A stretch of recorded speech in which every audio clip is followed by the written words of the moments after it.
Hello, my name is Navid Ghaffarzadegan. I'm a faculty member at Virginia Tech. And today I'm presenting a work that is about epidemic forecasting. It is in collaboration with my colleagues and friends, Rahmandad from MIT and Ran Shu from University of Connecticut. The work is titled Epidemic Forecasting: Why Did Most COVID-19 Models Fail? The topic of forecasting has always been important for everyone throughout the history, and different countries, different people, and different areas have been trying to have a better understanding of things that will come in future and be prepared for new challenges. And we know that the whole idea of forecasting is difficult and is very challenging, but what we need to be prepared for problems that will come and impact our societies. An example of forecasting would be pandemic forecasting, the problem that we have been facing in given COVID-19. But how did all these COVID-19 forecasting models perform? Many scholars, many modelers from all around the world have been involved in developing different models to give a better idea of number of cases and number of deaths in upcoming weeks for different regions, and policymakers needed those. And there are a few examples of these models that quickly comes to our minds that were challenging and they didn't perform very well. Some of them were predicting millions of deaths in first few weeks and first few months in the United States, and others, on the other hand, are expecting that the pandemic will quickly finish.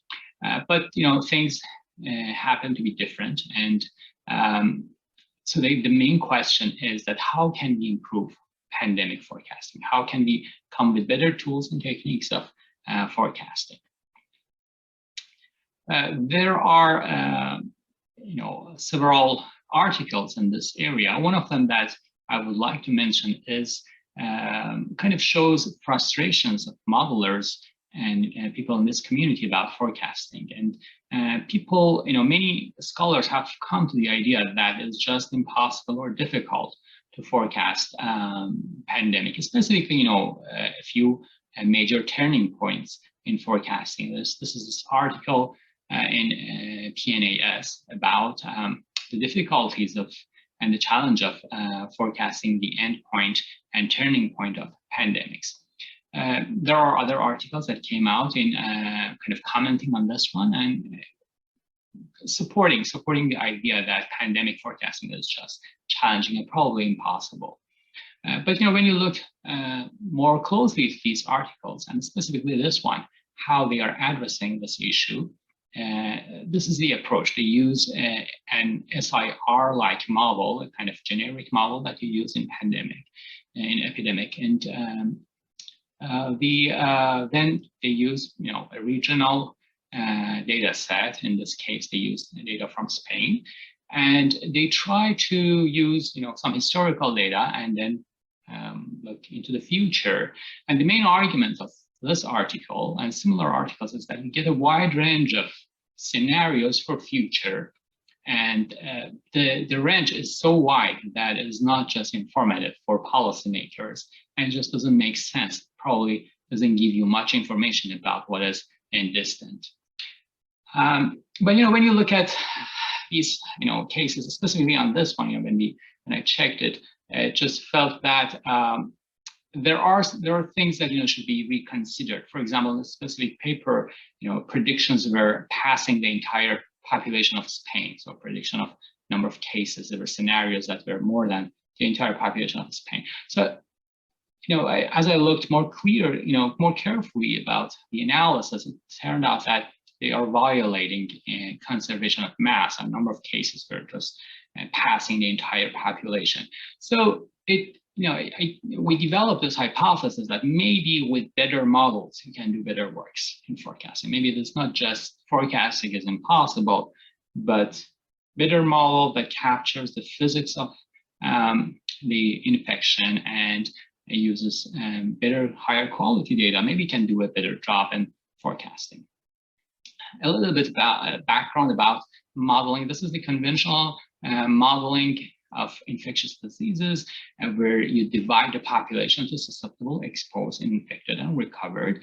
And this is a model that is generic. It's been used for about 100 years, and people are familiar with that. And when you simulate this model, either use mathematical representation on the left side or stock flow representation on the right side, they're the same thing.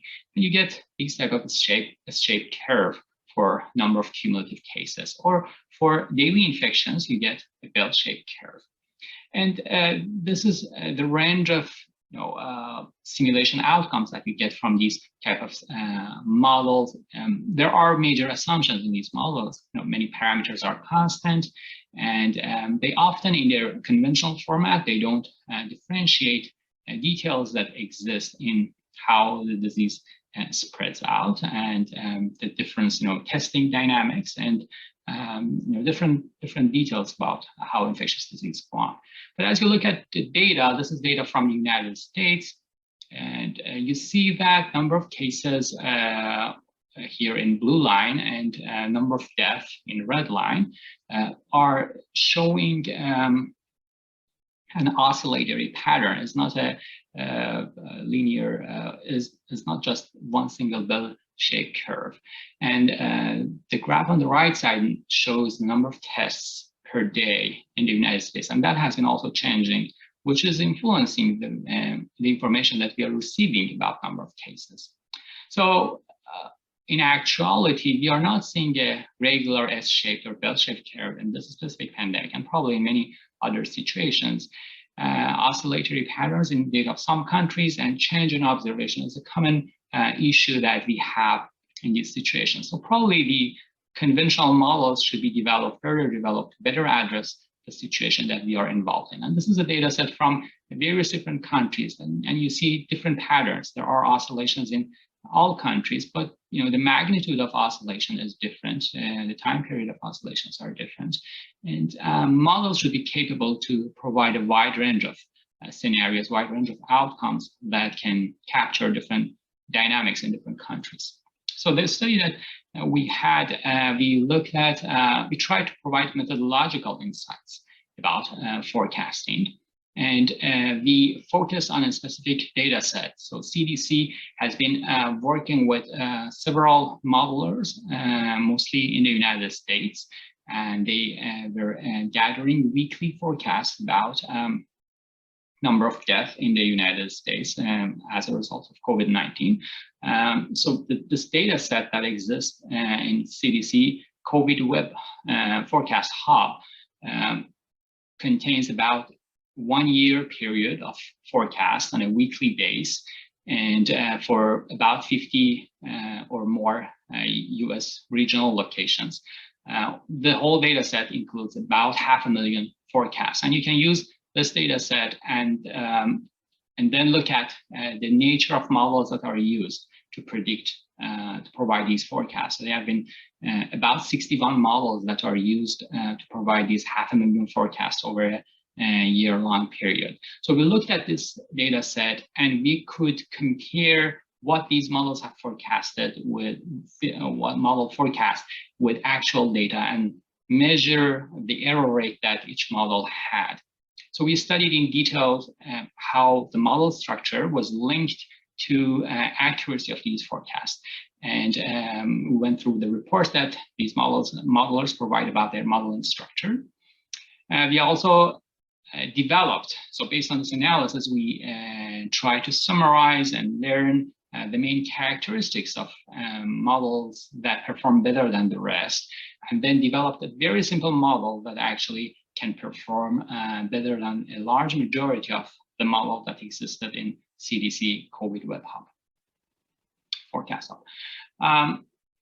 This is how the data looks when I go into the details of all these models that are used in CDC. So the first observation was that about half of these models were consistent with conventional mechanistic models that you divide the population to susceptible, infected, susceptible, exposed, infected, and removed.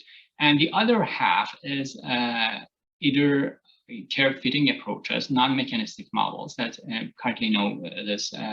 Many people are kind of hoping that they will help, like machine learning techniques.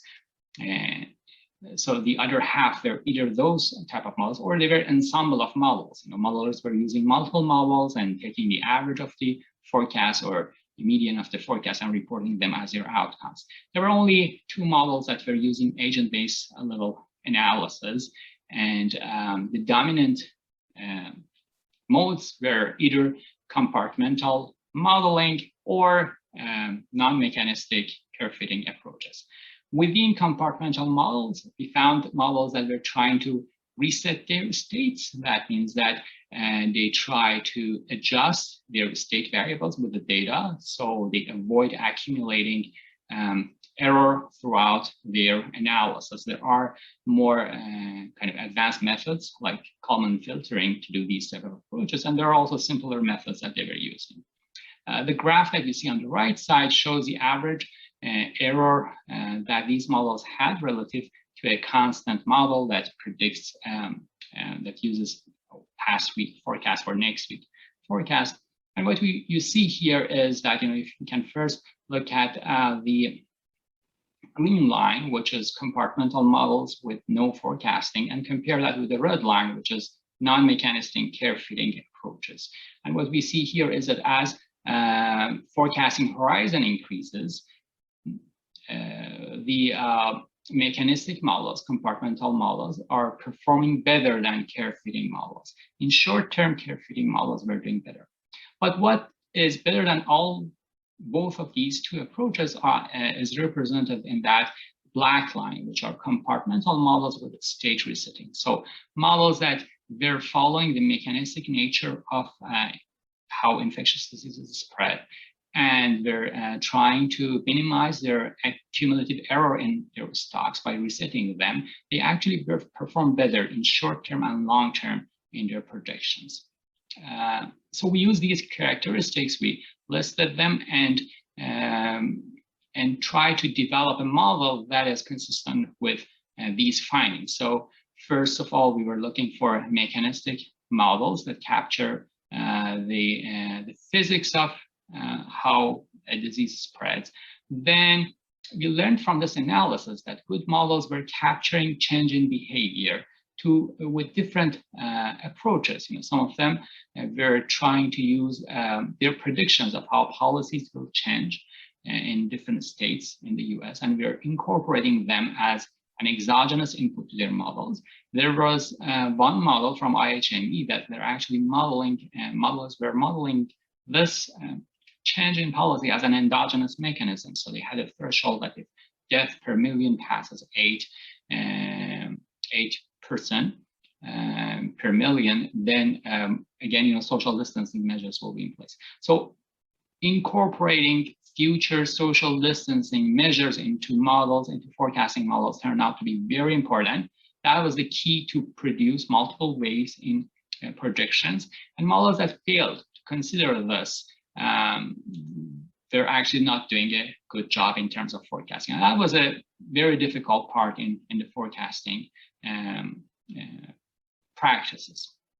State resetting was important, and we found a few good models that are actually also incorporating change in temperature and its effect on the spread of infectious disease. So we are incorporating those in this model. We have used this model in our previous studies too, but this is specifically for forecasting. What we are adding to the conventional model, that is SEIR, is a behavioral feedback loop. That's why it is called SEIR-B. And that behavioral or policy reaction is represented by the feedback loop that is mentioned here by B. And the feedback loop starts from removing rate and death rate, number of deaths that exist. So what we are doing here is that we are making transmission intensity, which is usually assumed to be constant in conventional models, a variable which is function of lagged death. And the idea is that if you have more death, with a delay, it's going to influence how people are behaving in the future, which is going to influence number of cases and decrease the death. So it's a balancing loop that shows how people are reacting to recent death in their region. And if death increases, then they will have more social distancing practices and related practices and non-pharmaceutical interventions, which will decrease the cases. If death declines, they are going to relax this reaction. And by including this mechanism in the model, we compare our results with the data. So we use this model to forecast number of deaths in all states of the United States. And this is the result from aggregating all the results from different states of the United States. An example of a few forecasts from our model is shown in the blue line, blue dotted line, and kind of shows that the model is capable of forecasting different waves of the disease. And as we get closer, usually it provides a better forecast. We compare the outcome of this model with what you can get with an ensemble of models. The blue line is the best you can get with all combination of COVID-19 models in this CDC hub. It's argued that the median value that comes from all models is usually the best predictor because it gets rid of the noise. And our model here is actually performing better and has much less error than what you get from an ensemble of COVID-19 models in the CDC hub. And then, we kind of relax a few mechanisms in our model to see how they are influencing. The most influential factor in our model is the feedback loop about effect of recent death on future activities, which can lead to more cases. We compare our model with all individual models that are submitted in this data set. Our model here is the performance of this model is shown with a black bold line here, which in short term it is among top 10 models. And in long term, it is the second model after the IHME model and after YYG, after IHME model in this data set. So what we are learning from those approaches that those few features are so essential that even if you have a very simple model, our model is very simpler than the majority of these models used in this data set. Still, you can perform better than many of these models. So in conclusion, what we are learning from this analysis is that while all models have limitations, still some SEIR models, if you improve it, if you consider things that are specific to how people are behaving and reacting, can be very useful for forecasting. These models specifically should represent the physics of transmission of an infectious disease, in contrast to care fitting model, machine learning model, regression models. You get much better forecast if you consider the physics and the mechanics of transmission. And second, if you consider the endogenous changes in behavior, how people are responding to change in cases.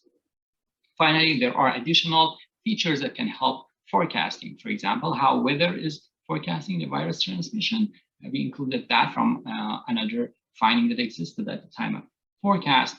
And then state resetting can help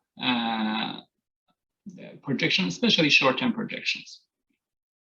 So in conclusion, it looks like these simple models still can perform better than more sophisticated models, and there is still room for improvement. There are so many mechanisms that still are not in our model, but these few features are so essential that can improve our modeling performance. And after all, this field of epidemic forecasting can be further developed and better models can be offered. Thank you.